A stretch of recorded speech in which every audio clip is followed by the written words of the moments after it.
오늘 밤 자정부터 중국 후베이성을 방문한 외국인이 입국 제한됩니다. 제주도도 중국인들의 무비자 입국을 잠정 중단합니다.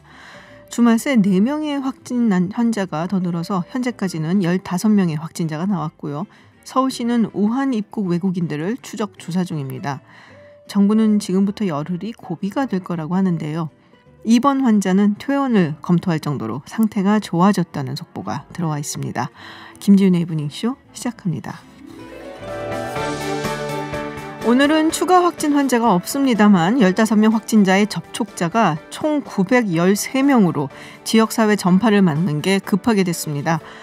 이런 가운데 이번 확진자가 증상이 완쾌돼서 퇴원을 검토 중이라는 소식이 전해졌는데요. 어제 문재인 대통령이 주재한 신종 코로나 긴급 간담회에 참석을 하셨죠. 이재갑 한림대 강남성심병원 감염내과 교수 전화 연결돼 있습니다. 안녕하세요, 교수님. 네, 안녕하세요. 네, 교수님 어제 간담회에 참석을 하셨는데요. 어떤 이야기들이 오갔었는지 좀 전해주시죠. 일단은 첫 부분에서는 이제 중국에서 오시는 입국자를 줄일 수 있는 방안에 대한 부분들이 좀 논의가 좀 됐었고요. 네. 그다음에 그때 이후부터는 주로 지금 당장 이제 방역 체계에서 어떤 부분들에 신경을 써야 되고 준비해야 되는가, 이런 급한 부분에 대해서 빨리 해결해야 될 부분들에 대해서 말씀을 드리고, 바로바로 대통령께서 여기저기 이제 부서나 이런 부분에서 빨리 해결할 수 있도록 지시를 내려주시는 그런 부분 얘기들이 많이 주고받았습니다. 네. 그럼 지금 당장 제일 급한 방역 체계 해결 방법은 빨리 해결돼야 되는 부분은 어떤 걸까요? 지금 이제 환자 수가 늘어나고 이제 네. 관리 대상인 이제 그 접촉자들이 늘어나고 있는 상황이라, 특히 이제 질병관리본부에 많은 이제 방역의 로딩이 좀 부담이 좀 많이 되고 있는 상황입니다. 네. 그래서 질병관리본부가 이를 더 잘할 수 있도록 인력의 충원 부분이라든지, 역학조사관의 민간 역학조사관의 활용이라든지, 또한 여러 가지 정보 분석 채널들을 가동할 수 있는 그런 이제 시스템을 만든다든지, 이제 이런 질병관리본부가 이를 더 잘할 수 있도록 하는 여러 시스템들을 완비해야 된다. 이런 부분들이 제일 먼저 좀 다뤄졌고요. 네. 그다음에 두 번째는 지금 이제 보건소와 일선 의료기관의 선별진료소를 지금 운영하고 있는데, 이제 그 부분들을 역할 분담을 어떻게 할 건가가 빨리 결정이 돼야 일단은 이제 선택과 집중을 할 수 있기 때문에 그런 부분 논의가 상당히 급하다, 이렇게 어제 언급이 있었습니다. 그렇군요. 우한 그 허베이성을 지난 2주 동안 방문했었던 외국인들의 입국을 제한한 조치가 오늘 0시부터 이루어지게 됩니다. 그 부분에 대한 거기 참석했었던 전문가들의 의견은 어땠었나요? 일단은 그 부분은 저희 참석하기 전에 이미 결정이 됐었던 부분으로 보이고요. 네. 그다음에 이제 전반적인 의견들은 정말 입국 전체를 이제 막을 건가, 그런 부분들에 대한 논의가 있었는데, 네네. 그 부분에 있어서는 사실 저희가 말씀드린 부분들은 통치 또한 이제 외교의 분야이기 때문에 우리가 그 방법론을 잘 모른다. 일단은 여러 가지 국내로 유입될 수 있는 중국인 사람들을 줄일 수 있는 구체적인 방법들을 논의하는데, 그게 다 해봐도 안 된다면 입국 금지까지 해야 되는 건 아니냐, 이런 식의 좀 논의들이 있어서 구체적인 방안들을 좀 마련해 달라, 이런 부분으로 이제 저희가 건의를 드렸습니다. 그렇군요. 근데 사실 지금 허베이성은 봉쇄가 된 상태라서 지금 나올 수 있는 인구수가 한정돼 있고 거의 없다고 해도 사실 과언이 아니잖아요. 그리고 그 주변에서 지금 확진자가 계속 나오고 있는 상황인데, 그렇다면 중국 전역 어디서 오는 사람이더라도 감염이 되어 있을 가능성을 우리가 배제할 수 없단 말이죠. 이제 그 부분에 대한 분석이 제일 중요한 부분이거든요. 네. 그러니까 정말 어느 지역이 이제 우한처럼 되는, 우한을 이제 막았다는 얘기는 우한처럼 될 만한 지역은 또 막아야 된다는 얘기예요. 그렇죠. 그렇기 때문에 그거에 대한 분석을 할 수 있는 여러 가지 방법들을 좀 개발을 좀 해야 되는 상황입니다. 체크리스트를 만들어서 이런 조건이 되면 이 지역부터 확대한다, 이런 기준들을 이제 만들어야 되기 때문에 그런 부분들 논의가 좀 있어야 될 것 같고 고민을 좀 하고 있는 것으로 알고 있습니다. 우리 교수님 보시기에는 어떠신가요? 일단 이제 여러 가지 기준들을 좀 볼 수는 있는데, 일단 외국에서의 발생 사례 중에서 우한이나 후베이에서 오지 않는 그런 발생 사례가 있었는지 보면 아직까지는 그렇지는 않거든요. 네네. 일단은 그런 부분도 중요한 마커가 될 것 같고, 두 번째는 중국 안에서 환자 수가 급격히 늘어나고 있는 지역들을 이제 몇 군데 봐야 됩니다. 강저우라든지 이런 좀 요주의 성들이 좀 있거든요. 네. 그러니까 그런 쪽의 상황이 이제 우한처럼 이제 급속히 증가하는 측면들이 보인다 그러면 일단 그게 맞을 수도 있기 때문에 한 두 가지, 그 외에 한두 가지 요소들을 더 만들어서 결정하면 되지 않을까. 그리고 그런 결정 요인들은 정말 매일매일 해야 될 상황들이기 때문에 그런 정보 분석을 할 수 있는 좀 체계가 그러니까 있기는 있지만 너무 지금의 한상 분석하기도 힘들기 때문에 이런 미래적인 상황들을 논의할 수 있는 정보 분석 채널에 대한 아주 보강이 상당히 필요한 상황입니다. 알겠습니다.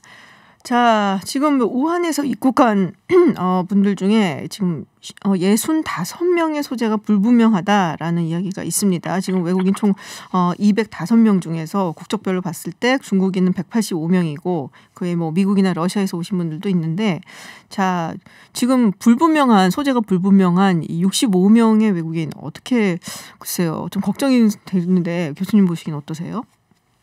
일단은 뭐 전체 찾아내서 네. 확인을 해야 되고, 그것뿐만 아니라 일선 의료기관들에 만약에 증상 생기면 방문할 수도 있게 되잖아요. 네네. 그러니까 이제 그런 행정적인 부분을 통해 찾아내는 것도 중요하지만 그런 분들이 이제 병원에 가게 되거나 이럴 때 이제 선별진료소나 이런 데서 잘 걸러져야 되는 부분들이 중요하거든요. 네. 이중으로 이제 차단막을 갖춰서 문제가 없게 해야지 혹시라도 이제 병원에 입원해서 메르스와 같은 상황이 벌어지지 않게끔 할 수도 있고, 또한 그런 부분이 있어서 어떻든 간에 양쪽 채널을 다 가동해서 차단할 방법밖에 없다고 생각이 들어요.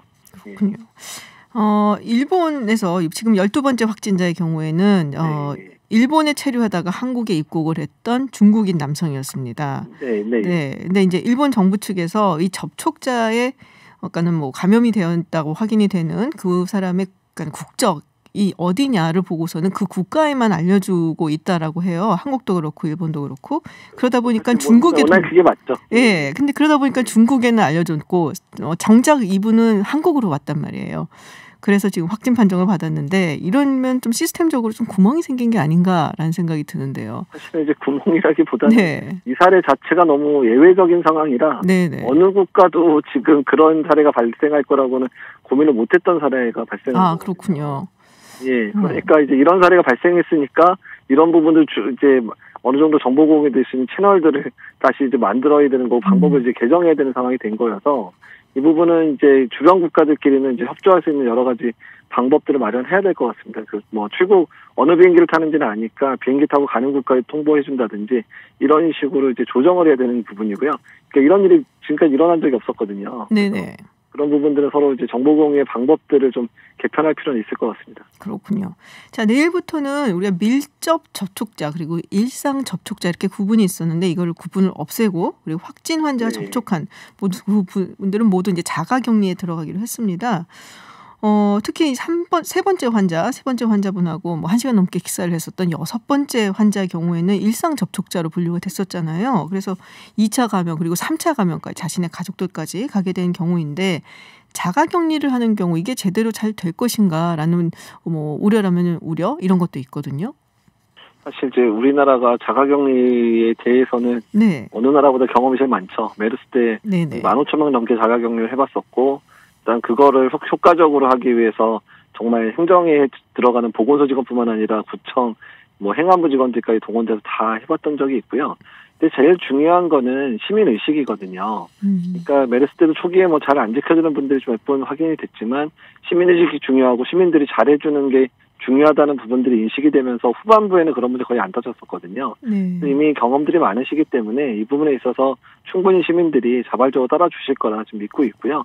또 정부에서도 어떻든 여러 가지 뭐 처벌 조항이나 이런 것들도 있긴 있지만 여러 가지 지원 시스템을 제대로 갖춰야 또 그런 일이 없어지는 거거든요. 그래서 그런 분들이 느낄 불편함에 대해서 충분히 지원을 해드려서 집안에 계시더라도 좀 불편하지 않게 하는 게 현재로서는 제일 중요할 것 같습니다. 네.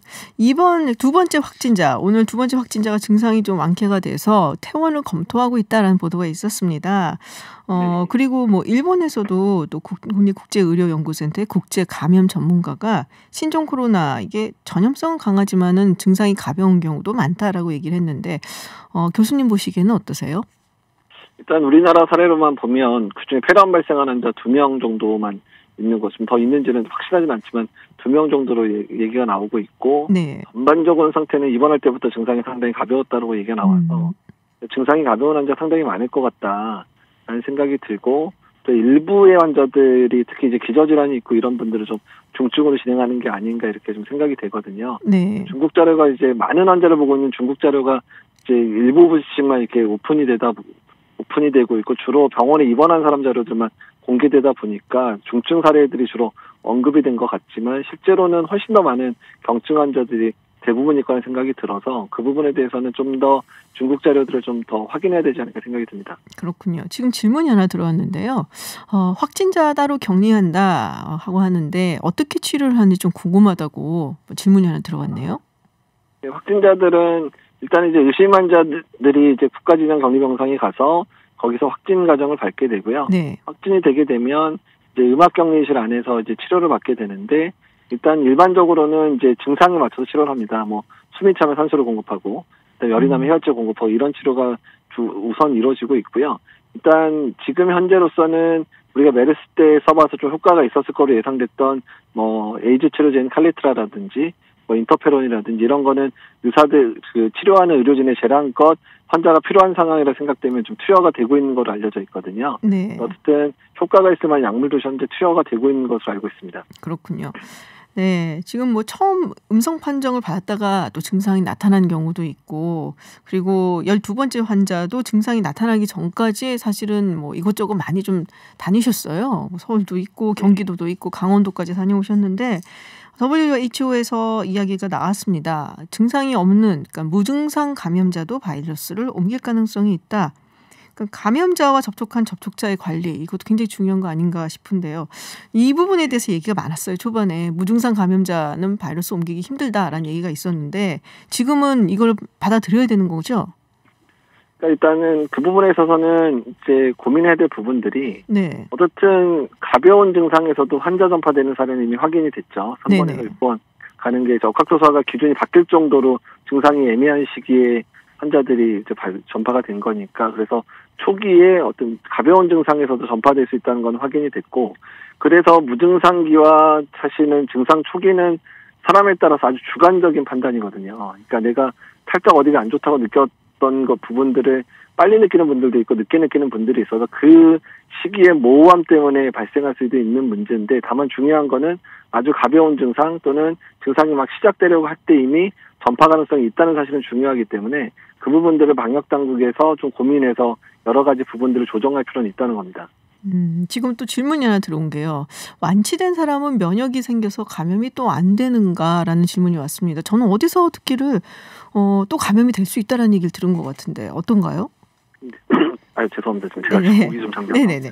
일단은 그 부분에 있어서는 아직까지 결론을 내리기는 어려운 게 네. 실제로 이제 일단은 중국에서 이제 유행된 지 한 달밖에 안 된 상황이죠. 네. 그러니까 이미 걸린 사람이 또 걸릴 수 있는 사례 분석이 된 적은 아직 없을 거란 그렇군요. 말이죠. 예, 그러니까 그걸 증명하기 상당히 어렵고요.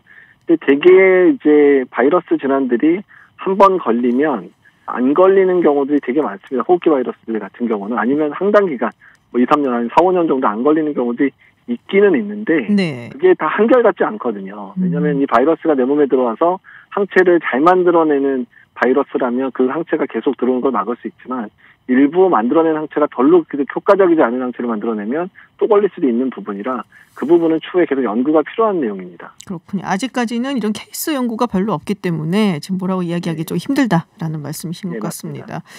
우리가 보통 비말, 뭐 침이라든지 이런 걸로 전염이 될 수 있다라는 얘기를 많이 들었는데 대소변으로도 전염될 수 있다라는 연구가 나오기도 했습니다. 그거 좀 언론에서 좀 그 말을 좀 잘 해주셔야 되는데 네네. 현재 확인된 거는 대변에서 바이러스가 확인됐다는 거는 논문에 나온 거거든요. 대변에서 바이러스가 확인이 됐다? 네, 검출을 하면 근데 사실 코로나 바이러스 대변에서 많이 확인되거든요. 근데 대변을 통해서 전파되느냐 마느냐는 또 다른 문제에 해당됩니다. 그렇겠죠. 네. 예, 그러니까 뭐 어떻든 살아있는 바이러스가 확인이 된다면 그렇다고 대변을 막 만지거나 대변을 뭐 이렇게 흡입하고 이러지는 않을 거기 때문에 그게 전파를 일으킨다는 보장은 확신하기는 어려운데 다만 일단은 대변에 균이 나와 있다면 그 대변이 어디든 날릴 수 있는 만한 상황들 만들지 않아야 된다는 거잖아요. 네네. 혹시 모르니까 네. 전파될지 안 될지 모르지만 그러기 때문에 해야 될 일들은 뭐냐면 일단 그냥 기본적인 에티켓을 잘 지켜야 된다는 거죠. 그러니까 대변 보거나 손 잘 씻어야 되는 거 너무 당연한 거고요.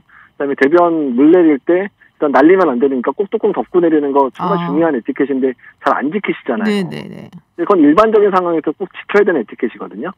일반적인 상황에서도. 왜냐하면 그 물이 좀 튀게 되면 일부 똥에 들어있는 성분들이 날아갈 수도 있는 부분들이 생길 수도 있으니까 꼭 지켜야 되는 부분이라 그건 에티켓으로 해결할 문제인 것 같습니다. 전파되는지 여부는 아직은 확인할 방법이 없으니까. 아, 그렇군요. 그러니까 대변이나 뭐 소변에서 전염될 수 있다 이거는 아니고 바이러스는 확인이 되었고 이것이 날아가지 않도록 우리가 보건 에티켓을 지킬 필요가 있다. 특히 뭐 공중 화장실이나 이런 곳에서 꼭 뚜껑을 닫고 물을 내리는 그런 버릇은 굉장히 중요하다라는 말씀이시군요.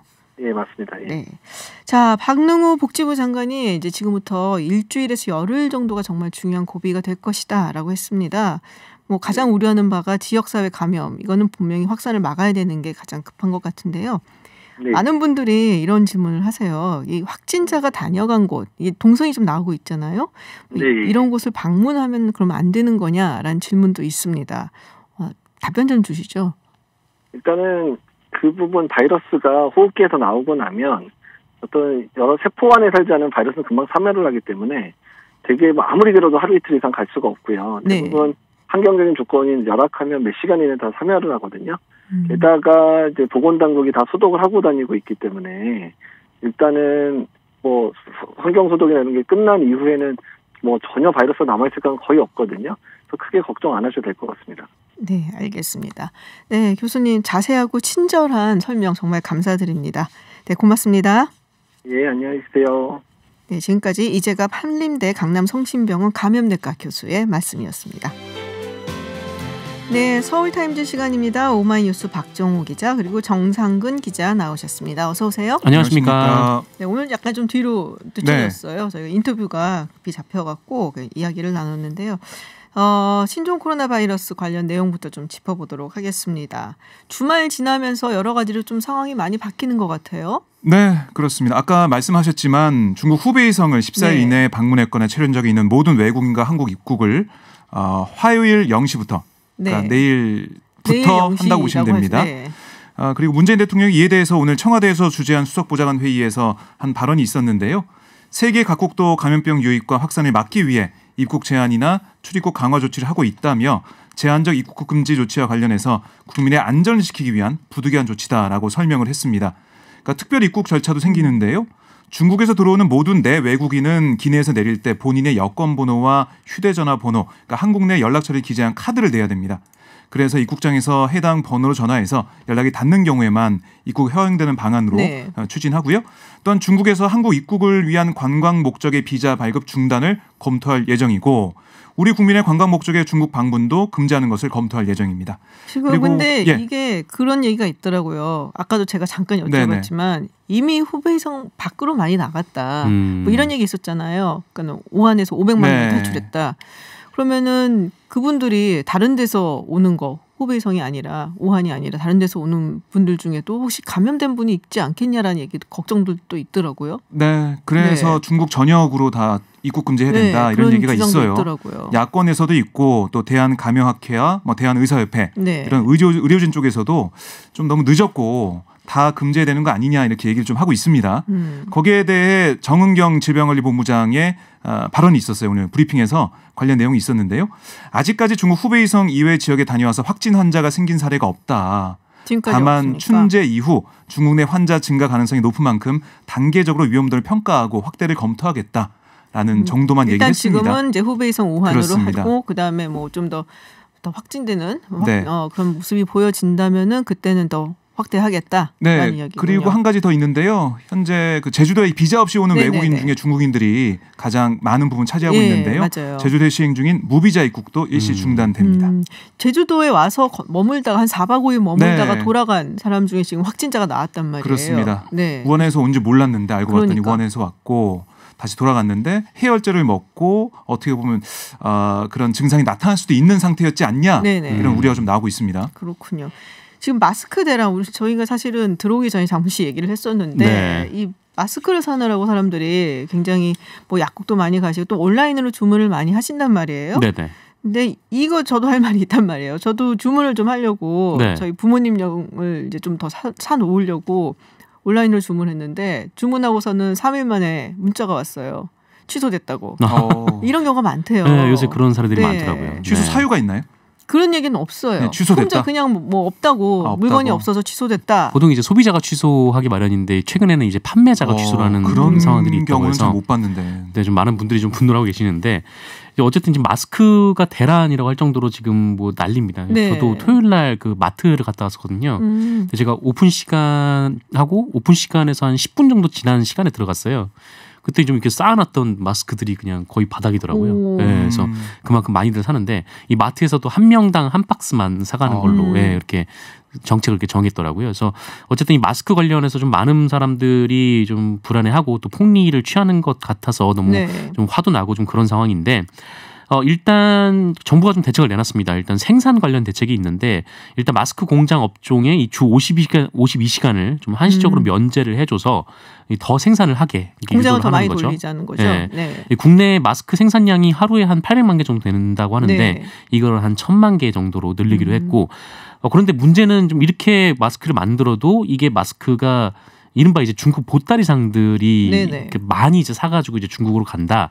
이것 때문에 지금 물량이 모자랐다라는 공장 앞에 얘기가 있다는 얘기도 있더라고요. 네, 진짜인지 아닌지. 있더라고요. 그래서 지금 어쨌든 식약처가 이 마스크를 관리를 하고 있거든요. 네네. 그래서 식약처에서는 관세청에 이 대량 반출 행위를 좀 막아달라 이렇게 협조 요청을 한 상태이고 또 관계부처 회의에서도 좀 이 매점 매석을 좀 방지할 수 있는 좀 법적 수단을 검토하고 있다라고 하니까 좀 조만간 대책이 나올 것 같습니다. 그렇군요.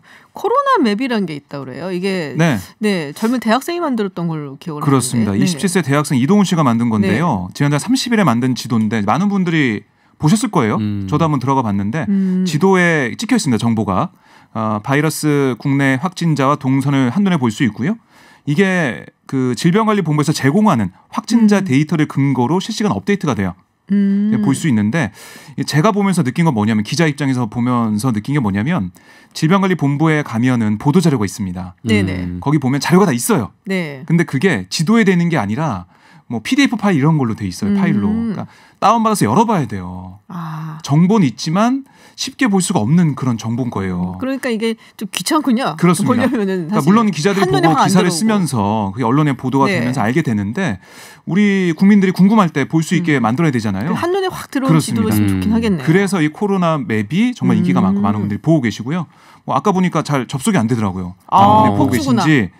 뭐 이런 것들, 그러니까 감염병 방역에 집중한 사이에 홍보나 소통은 좀 소홀한 게 아니냐 이런 지적이 좀 나오는 과정에 있는 걸로 보이고요. 또 그다음에 뭐 코로나 알림이 뭐 이런 것도 개발돼서 좀 알려지고 있습니다. 이것도 고려대학교 학생 4명이 함께 개발을 했는데 자신이 위치한 지역 인근에서 확진자가 방문한 곳 이걸 표시해줘요. 우와. 그러니까 내가 어디 있는지에 따라서 표시해주기 때문에 이것도 좀 많은 분들이 보고 계십니다. 그렇군요. 역시 젊은이가 희망입니다. 와, 대학생들이 만들었다는 게 감동스러운데요. 청년들이 더 중요한 자리로 진출해야 됩니다. 그러니까요. 진짜. 네, 정치권 이야기를 좀 해보도록 하겠습니다. 김의겸 전 청와대 대변인 결국에는 총선 불출마 선언을 했어요. 네, 그저께 페이스북에 보면은 그저 예비 후보로 뛸 수 있게만 해달라고 호소했었는데 오늘 페이스북에 출마하지 않겠습니다라는 글을 올려서 불출마를 선언했습니다. 내용이 이렇게 돼 있어요. 문재인 정부의 성공과 군산 경제 발전을 위해 일해보고 싶었습니다. CMC를 인정받고자 제 나름 할 수 있는 일을 다 해보았습니다.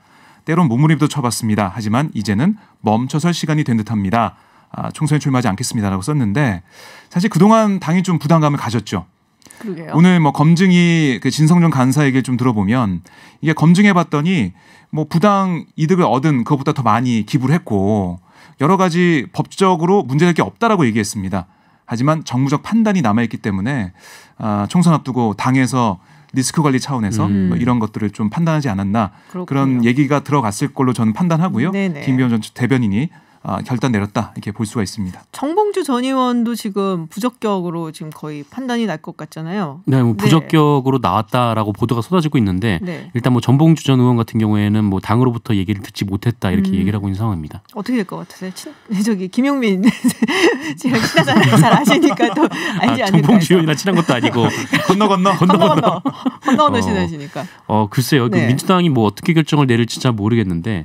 뭐 지금 만약에 그 공천 배제 결정을 내린다고 해도 이 전봉주 전 의원 같은 경우는 뭐 이렇게 승복이 이게 쉽게 될지는 잘 모르겠습니다. 네. 아 그럼 본인은 왜냐면 이게 본인은 이제 1심 판결 결과 이 1심에서 이제 성추행 관련 부분도 이른바 이제 좀 무죄가 났다라고 네네. 스스로 이제 평가를 하고 있는 상황이기 때문에 뭐 이런 부분에 있어서 뭐 그것 때문에 이제 민주당이 배제를 한다면은 글쎄요. 네? 무소속으로라도?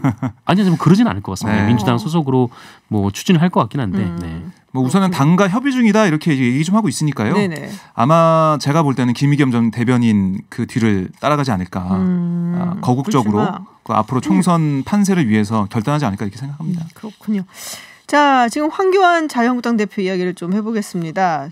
종로 지금 뭐 주말에 네. 여론조사 결과가 좀 나왔었고 그래서 뭐 좀 이렇게 만만치는 않은 곳인 것 같은데요. 네네. 어차피 이낙연 전 총리가 나올 것이고 그래서 이 종로에 그러면 한국당 입장에서는 그래도 황교안 대표가 나가는 것이 맞냐 아니면은 아예 그냥 정치 신인을 내보내자. 예전에 손수조 네. 뭐가 비슷한 경우가 있었죠. 문재인 뭐 대통령이 예. 부산 사상에 출마하니까. 네, 그래서 그런 안도 지금 검토 중이라는 얘기가 있어요. 뭐 공식 발표가 있었던 것이 아니기 때문에 아직 뭐 가능성 수준인데, 근데 주호영 의원이 라디오에서 이런 얘기를 했더라고요. 네네. 그래서 뭐 종로에 이제 신인을 내보낼 수 있다. 이 황교안 대표가 종로로 나간다라고 하는 것은 이른바 이제 민주당이 깔아놓은 그러니까 일종의 프레임이다. 네. 거기에 이제 황교안 대표가 들어갈 필요는 없고 우리는 이제 우리 페이스대로 이제 뭐 간다라는 것이죠. 근데 뭐 지금 이제 자유한국당에서도 이 황교안 대표 출마 예정지 지금 미공개가 좀 길어지고 있는 상황이어서 좀 내부에서 좀 고민이 좀 깊은 것 같고 뭐 자유한국당이 또 비공개로 또 뭐 여러 곳에서 뭐 가상 여론조사를 황교안 대표를 넣고 여의도 연구원에서 한 거죠. 네, 이렇게 돌린 것으로 알려지면서 좀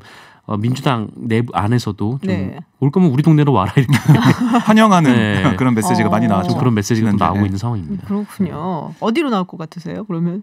전혀 들으신 바나 뭐 이런 게 나온 얘기는 없나요? 저는 끝까지 뭐 계속 계산하고 볼 것 같아요. 왜냐하면 이 카드가 황교안 대표의 출마지가 당내 반발을 무마할 수 있는 그런 하나의 카드가 되지 않을까 싶어요. 용산 얘기도 있다면서요? 그렇습니다. 황교안 대표의 출생지가 용산입니다. 네. 그런 것도 있고 그리고 용산에 출마하게 되면 아무래도 뭐 이 한강 벨트라고 할까요? 용산, 강남 4구, 뭐 강서, 동작 쭉 이어지는 네네. 한강 벨트를 지휘할 수 있고 돌풍을 일으킬 수 있지 않을까 그런 생각을 하는 것 같아요. 그리고 양천 얘기도 나오고 있는데 양천 갑 지역 같은 경우는 황교안 대표가 다니는 교회가 또 있습니다. 그 지역 기반이 또 있는 게 아니냐 이런 얘기도 나오고 있고 그리고 그 지역에 오래된 아파트가 많은데 지금 정부의 부동산 정책에 대한 재건축 그 정책에 대해서 불만이 좀 있다라고 한국당은 판단하고 있는 것 같아요. 그래서 황교안 대표가 거기 와서 간담회도 하고 그랬는데 그런 것들을 볼 때 유력한 출마 예정지로 볼 수가 있다.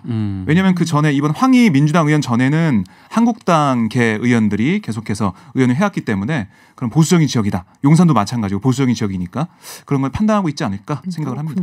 자, 내일 중에 빠르면은 네. 황교안 대표 그리고 유승민 의원 만나서 보수통합 이야기를 한다고 합니다. 근데 항상 보수통합 얘기를 한다고 합니다. 얘기를 제가 한 수십 번 한 것 같아요. 거의 일주일에 한 두세 번은 한 것 같아요. 네, 그런 것 같은데 어떻게 보세요?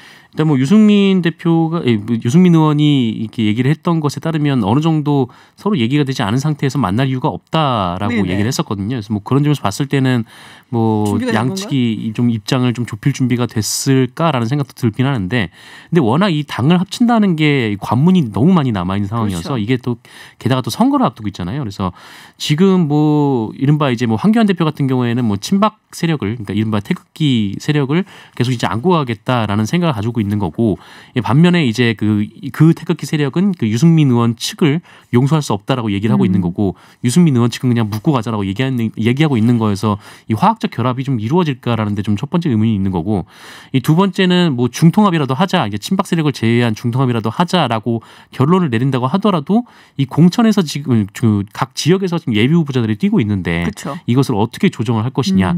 그리고 만약에 두 당이 합당을 해서 선거를 치른다면 또 비례대표 문제는 또 어떻게 할 것이냐. 지금 오히려 당이 갈라져서 나오는 게 보수의 파이가 더 커질 수도 있다라는 얘기가 나오고 있는데 그러면 이게 합쳐지면서 더 안 좋은 결과가 나는 거 아니냐.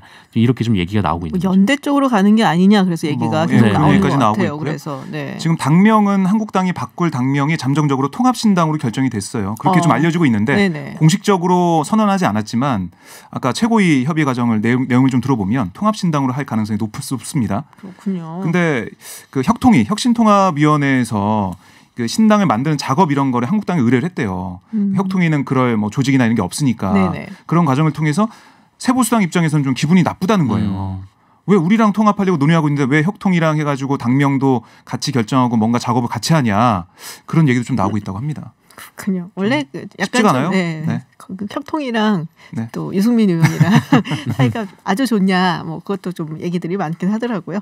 네, 지금 신당 이름 신당 네, 통합신당으로 이야기를 하셨는데 또 여기 또 안철수 신당 이거 네.